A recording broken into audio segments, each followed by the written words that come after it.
Hey Legacy Builders, welcome back to Mind Your Money. Today I'm closing out my second budget by paycheck for the month of May.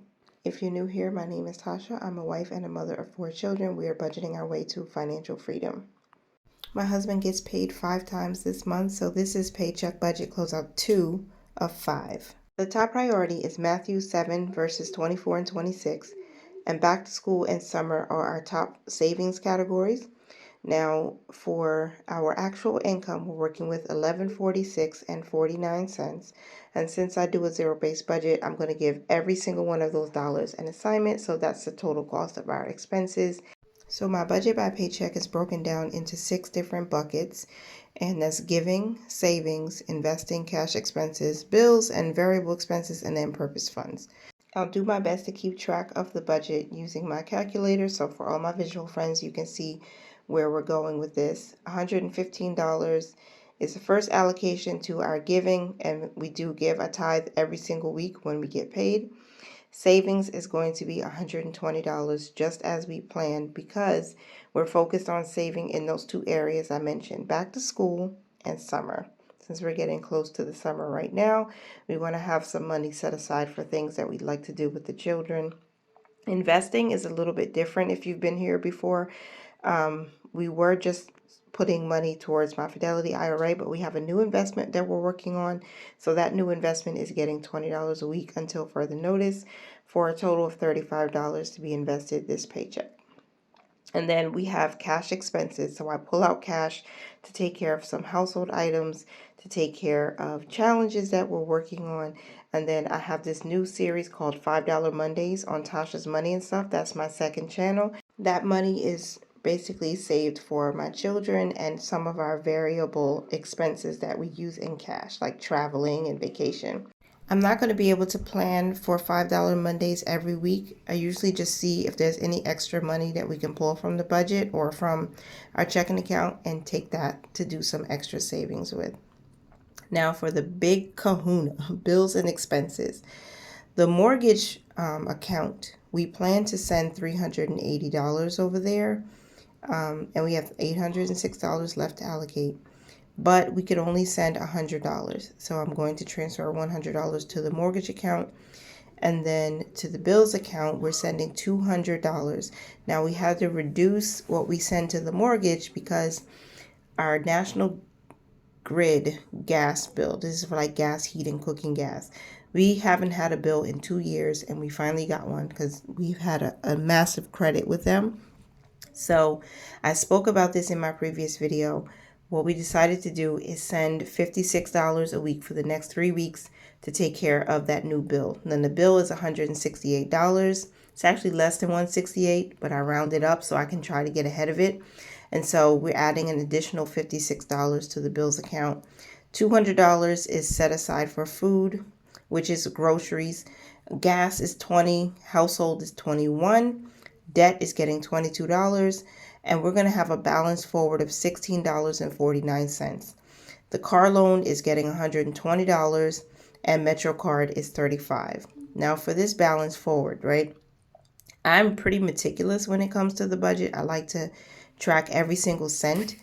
So that $16.49 is just what was left over, what didn't really need to be applied to anything right now.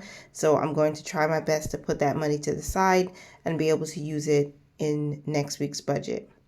I won't really plan for it, but it's there in case we need to use it. Now we have $72 remaining to allocate. And so I'm going to put that towards purpose funds.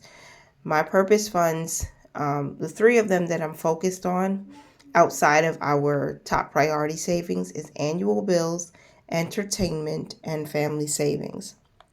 That's not a whole lot to stretch across those 3. For entertainment, we plan to put aside $300 in the month of May. So I need to send $60 to entertainment category. And for annual bills, I did the calculation maybe 3 weeks ago.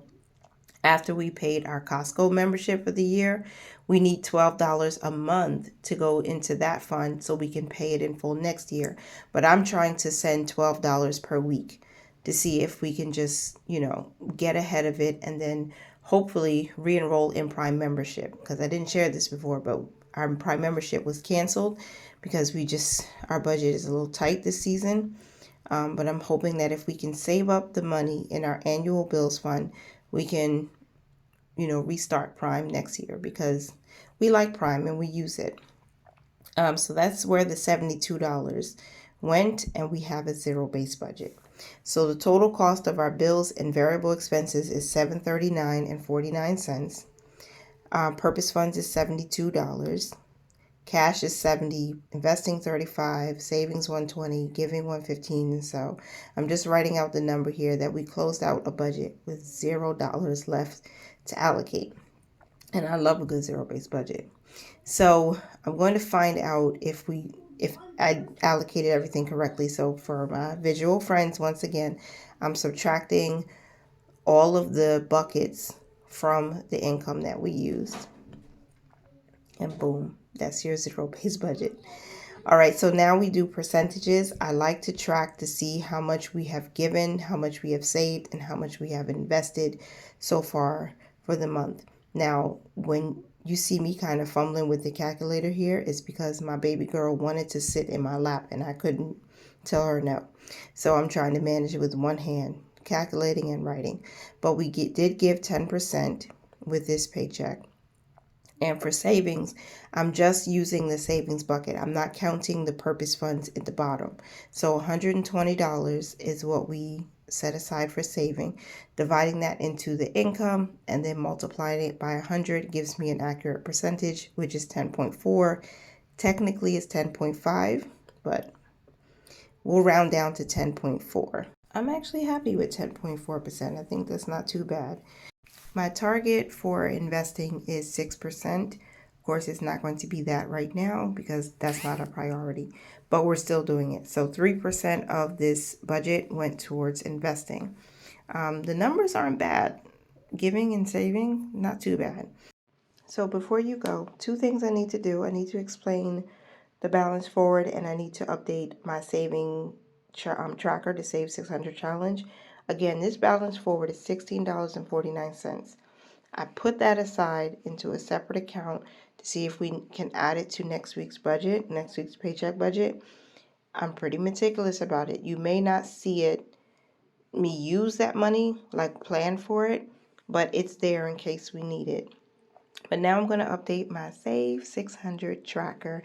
I get excited about this because it's like you get to visually see the progress, not just the amount adding up in the savings account, but like this tracker is like, yes, I did it. And the coloring is just something about it. It's real soothing to me. So each of these little boxes on this challenge is worth $30. So I color in 4 to represent the 120 that we saved. Half of what we saved is in cash. The other half is going to our high yield savings account. I'm trying to save for back to school now because I don't want August to come and you have all these things to buy. You have teachers to plan for, as well as the kids' things, and not have any money saved up. So I'm trying to be ahead of the game. And that's my Save 600 challenge. That is my budget by paycheck closeout. I'm going to say thank you for being here. I am going to come back Wednesday. This video is probably going to be posted on Saturday, and I'll come back on Wednesday with tracking everything that happened in week 2 of May. So I'm going to go through my expense trackers. I'm going to go through how much we spent for food, for gas, for household expenses, and stay on top of it. Thank you for keeping me accountable. I really appreciate you guys. Continue to mind your money, manage it well, and live your lives abundantly. Bye for now.